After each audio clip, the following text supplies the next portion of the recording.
Hey everybody, it's Rob. Welcome back to the channel. In this video, we're going to be talking about Stargrave, Dead or Alive, bounty hunting solo scenarios. I touched on this in one of my other Stargrave videos, but the more I've looked at this, the more I realized that it needed its own video on just it. So we're going to take a look at it in just a minute, and I'm going to explain to you how it works and what I've done with it.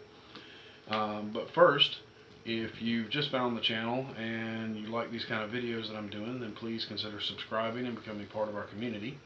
If you are one of our new subscribers, which again we've gotten a lot of lately, glad to have you. Thank you for being here, and I hope you find something enjoyable to take away from these videos.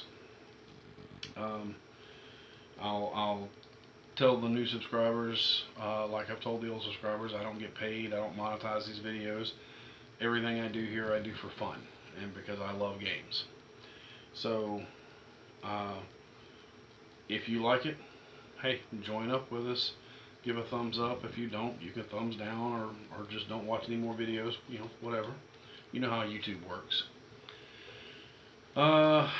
So let's look at this. This is Stargrave Dead or Alive Bounty Hunting Solo Scenario Generator.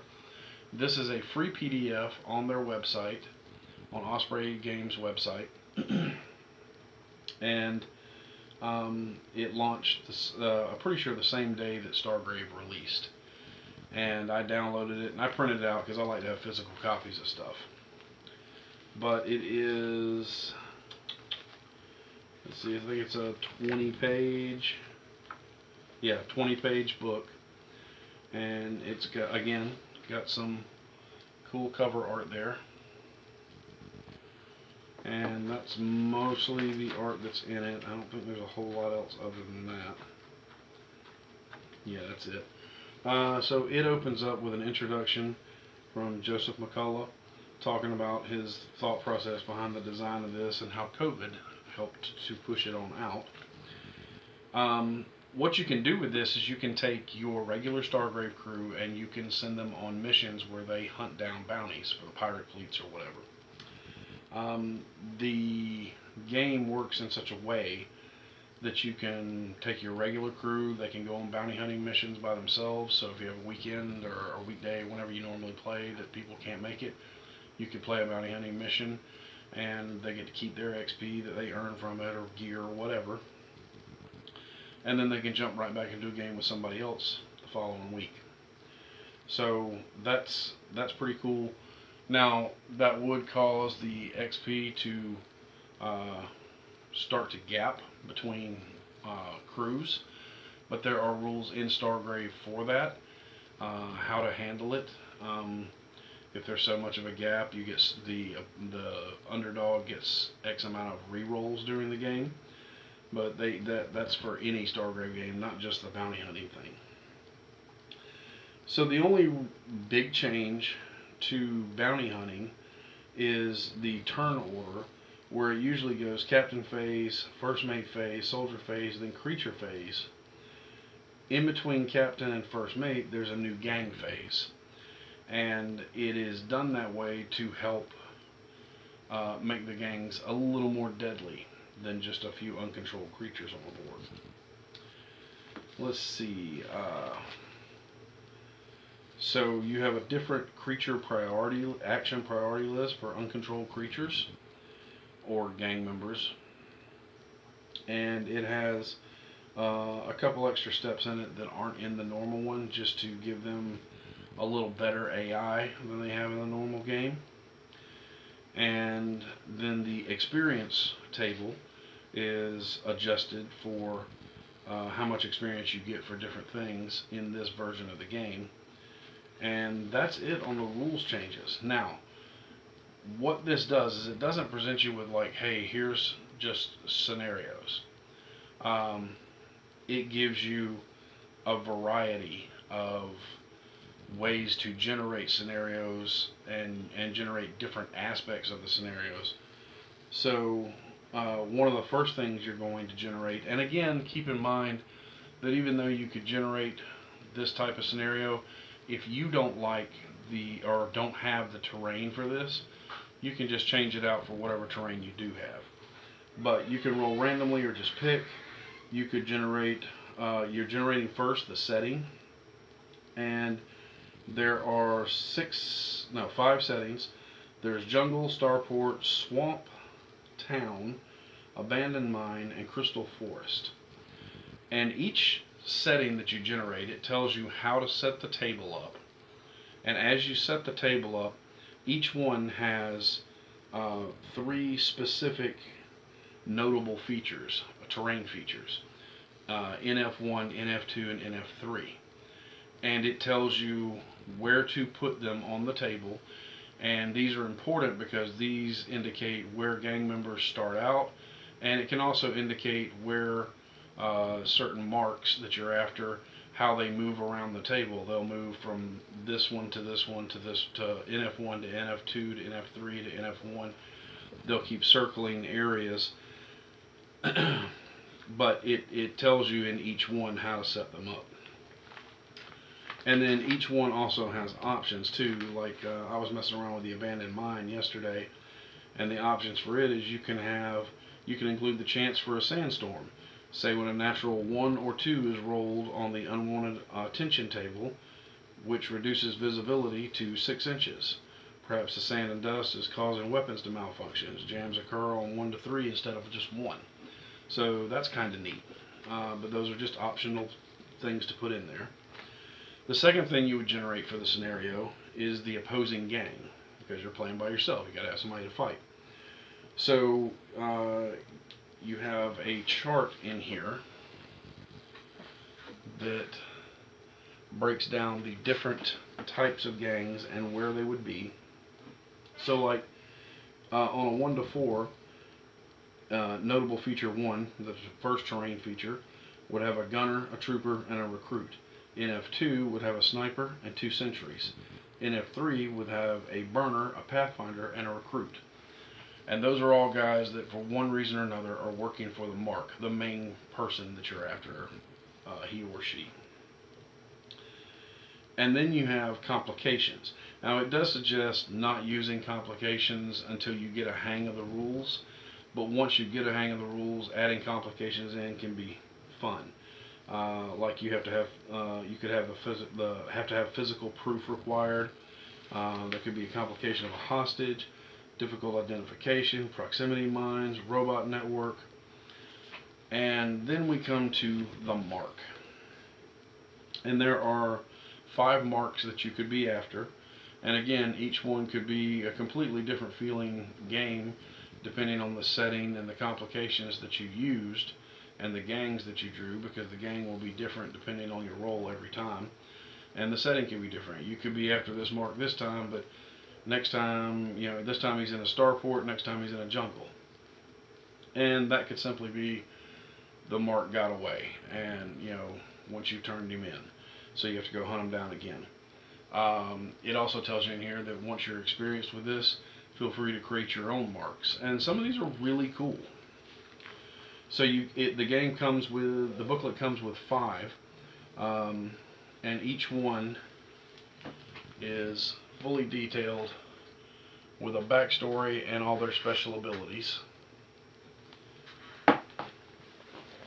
So you have like Christophe on Mars, who has a cool displacement field, and then it has their action priorities here, what they will do on each turn. So Christophe on Mars is a younger member of the notorious Mars clan, famous for high-profile kidnappings and blackmail. For unknown reasons, the family expelled Christophe, and she became a free agent.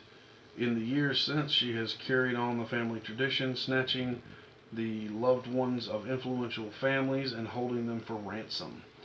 Now see, what I did was, because I have a whole group of extra miniatures that I'm going to be using for my opposing gangs for these solo miniatures, or solo games, I took 5 individual figures that I had that I thought looked really cool, and I have not painted them yet. That's on the to-do list. But each one I've written on the base, on the top and bottom of the base, who they are. And that's going to be the figure, like this is the figure for Christophe Mars. It's a very cool looking figure with some cool battle armor. And then I keep them in a separate little box. So when I'm playing these solo missions, I know who I'm pulling out. The next one is Tamix Phage, mercenary and murderer. Tamix Phage has cut a bloody swath through her sector of the galaxy, leaving a trail of bodies a parsec long. Her career has seen her make many enemies, more than a few of whom would pay a great deal to see her dead. Much of Phage's success comes from the unit of semi-sentient alien battle armor she wears. This suit has built-in weapon systems that can independently target and attack multiple enemies, making her a dangerous woman to approach, even when you think she can't see you coming. And for her, I chose this mini, which is going to look a lot better once I get it painted.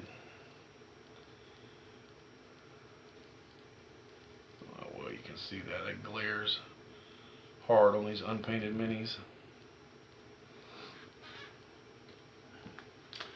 And let's see, the next one is Dagoran, the Soul Shark. Hidden beneath dark robes, the mystic known as Dagoran is rarely seen but greatly feared. Most of his crimes involve the theft of ancient artifacts, usually by direct and violent means. Indeed, such is the delight that Dorgan seems to take in using his powers to inflict pain that he has earned the nickname the Soul Shark. And I chose this guy for my Soul Shark. I just think he looks cool. My next one is Pondo Pondo, a rare, possibly unique alien life form. The being known as Pondo Pondo is a powerful psionist and either completely immoral or possessed by an unfathomable alien morality. He is generally encountered in the company of those in the thrall of his will. And I wanted him to be very alien, so. Now, all of these miniatures, including a lot of the ones I'm using for my game in general, were all given to me by DM James. He does a ton of 3D printing, and I've known the guy for a very long time. And every now and then he sends me a box of goodies just for the hell of it. And I could not be more excited to open a box from James. It is like I'm like a kid at Christmas going through these. He just sends me tons of these cool miniatures because he prints way more than he can use. So again, thank you, James. I'm, as you can see, putting stuff to use. The last one that we got is Colin Prex.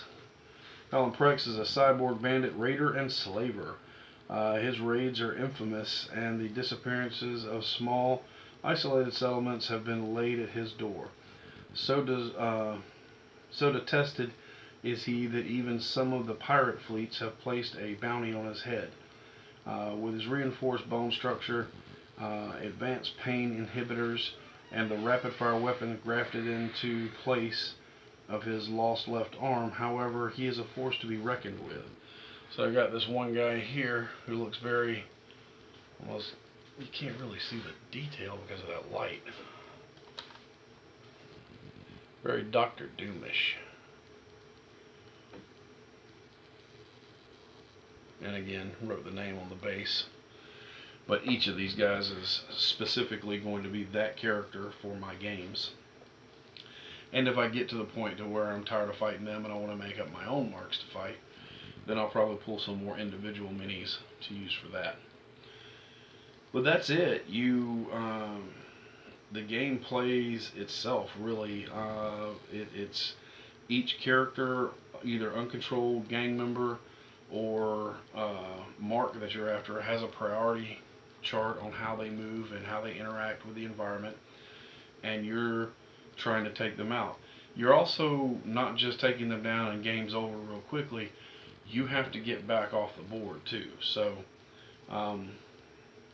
that's something to keep in mind when you're playing. I'm going to take my regular Stargrave crew that I'm using, my Hawks Heroes, and I'm going to use them to hunt down a few of these bounties and see how it goes. And I'll be posting more about how that turned out on the Rob's Game Group Facebook page, which I'll put a link for in the description if you're interested in joining us over on Facebook. It's also a great way to communicate directly with me too. But that is it. It's a very simple, very straightforward way to play solo skirmish games. And though you don't have to have these particular miniatures, you can use any stand-in miniatures that you want to. These were ones I had that were, I had one of this one, and they looked, similar to the description. So I snatched them up, and I was like, okay, well, I'm going to make these guys, each one of these, one of the marks that I fight, and that's who that character will be. Plus, if I ever do anything mixing a role-playing game with Stargrave, some of these marks may show up in that as well.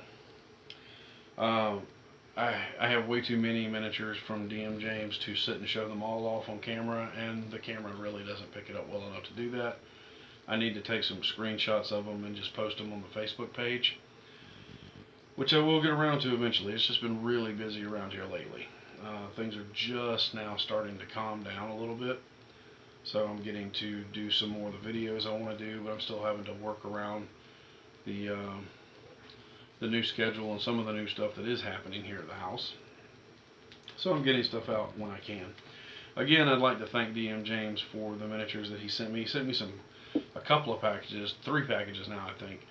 And the first couple had some really cool, I did some videos on them, really cool fantasy stuff in them. The old orcs from the Lord of the Rings animated movie, I got a whole bunch of those.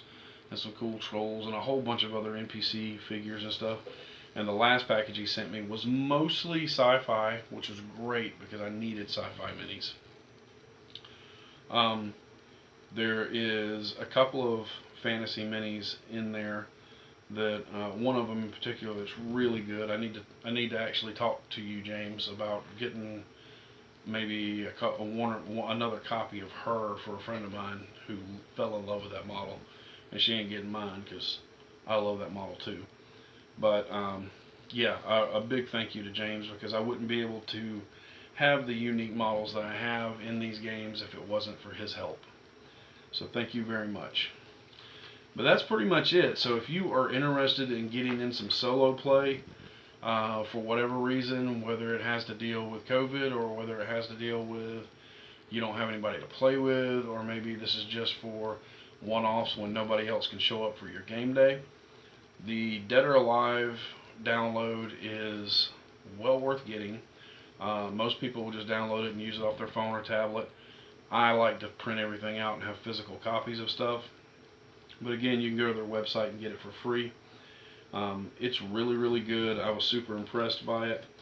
I actually like the way this is done better than some of the stuff that I've read from Perilous Dark, which is has the solo and co-op rules for Frostgrave.